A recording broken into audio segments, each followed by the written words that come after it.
Welcome to NKL IAS academy.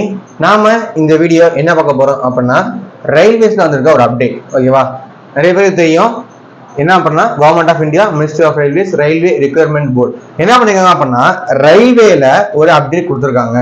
எல்லாருக்குமே தெரியும் ALP notice வந்துருச்சு. ஓகேவா, அசிஸ்டன்ட் லோகோ பைலட்டுக்கு எக்ஸாம்ஸ் வந்து அப்ளை பண்ண டேட் ஓப்பன் ஆயிடுச்சு. எல்லாம் அப்ளை பண்ணிட்டு இருப்பீங்க.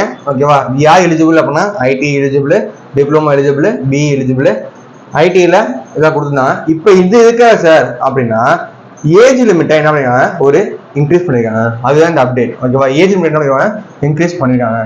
ஸோ என்ன அப்படின்னா, பழைய நோட்டிஃபிகேஷன் பார்த்தீங்க அப்படின்னா, இப்போ இது நோட்டிஃபிகேஷன்லேயே உங்களுக்கு 18 to 13 கொடுத்துருப்பாங்க. ஆமாம், 18 to 13 முன்னாடி கொடுத்துருப்பாங்க.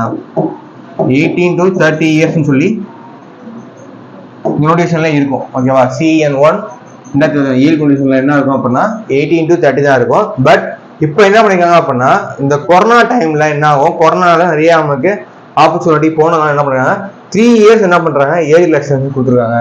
So provide the 3 years of age relaxation. ஓகேவா, ஏன்னா நிறைய பேர் ஓவர் ஏஜ் ஆயிடுச்சு. ஏன்னா எதுக்கான காரணம்னா, இந்த கோவிட் பீரியட்ல என்ன ஆகுது, நோட்டிஃபிகேஷனே வரல.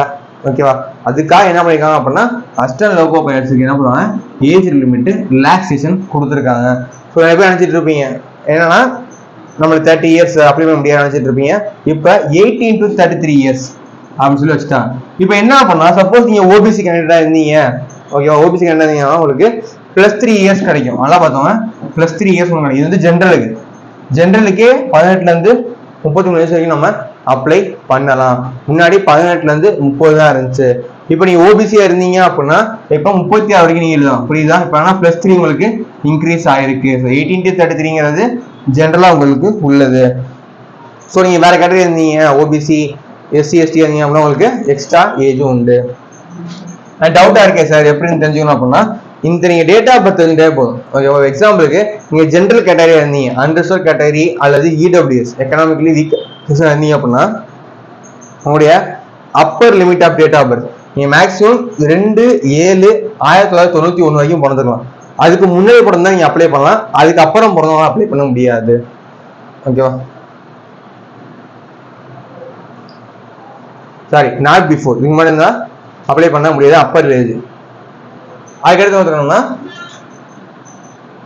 ஓபிசினா 2/7/1988 இதுக்கு முன்னாடி பிறந்திருந்தா நீங்க அப்ளை பண்ண முடியாது, அதுக்கப்புறம் பிறந்தா நீங்க அப்ளை பண்ணலாம். ஸோ அன்ரிசர்வ் இடபிள்யூஎஸ்னா நீங்க 2/7/1991 அப்புறம் 91 பிறந்திருந்தா நீங்க அப்ளை பண்ணலாம். அதே மாதிரி ஓபிசி இருந்தீங்கன்னா 2/7/1988 அப்புறம் பிறந்தா நீங்க என்ன பண்ணலாம், அப்ளை பண்ணலாம். எஸ்சி எஸ்டி இருந்தீங்க அப்படின்னா 2/7/1986 அப்புறம் பிறந்தா நீங்க அப்ளை பண்ணலாம். இதுக்கப்புறம் நீங்க பிறந்துடணும். ஓகேவா, ஸோ நீங்க வந்து இது சொல்லிடலாம். ஓகேவா, இந்த டேட்டத்தையும் சொல்லிடலாம். அன்ரிசர்வ்னா 91 அப்புறம் பிறந்துடணும். நீங்க ஓபிசினா 80 அப்புறம் பிறந்துடணும். எஸ்சி எஸ்டினா 80 அப்புறம் பிறந்துடணும். ஓகேவா, இதே லோவர் லிமிட் அப்படின்னா 2006. ஓகேவா, 2006 அப்புறம் பிறந்தா நீங்க அப்ளை பண்ண முடியாது. ஸோ மினிமம் வந்து 2006. ஓகேவா, ஸோ இதான் வந்து ஏஜ் லிமிட் கொடுத்துருக்காங்க. பட் அதே மாதிரி ரிசர்வேஷன்லாம் இருக்கு. ஓகேவா, ஏஜ் ரிசர்வேஷன் வந்து எஸ்சி எஸ்டி ஓபிசிக்கெல்லாம் ஏஜ் ரிசர்வேஷன் இருக்கு.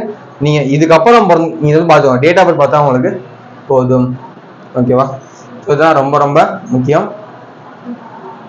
ஸோ இதுக்கு முன்னாடி பிறந்தீங்கன்னா உங்களுக்கு அப்ளை பண்ண முடியாது. இந்த டேட்டுக்கு அப்புறம் நீங்கள் பிறந்திருந்தீங்க அப்புறம் நீங்கள் கண்டிப்பாக இந்த எக்ஸாமுக்கு நீங்கள் அப்ளை பண்ண முடியும். இது நல்ல ஆப்பர்ச்சுனிட்டி. ஓகேவா, 3 years உங்களுக்கு எக்ஸ்ட்ரா பண்ணி கொடுத்துருக்காங்க. கண்டிப்பாக எக்ஸாம் எழுதுங்க, கண்டிப்பாக உங்களுக்கு கிளியர் பண்ண முடியும். அப்படி சொல்கிறதுக்காக வந்தோம்.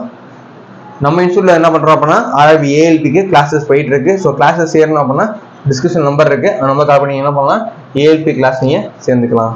தேங்க்யூ.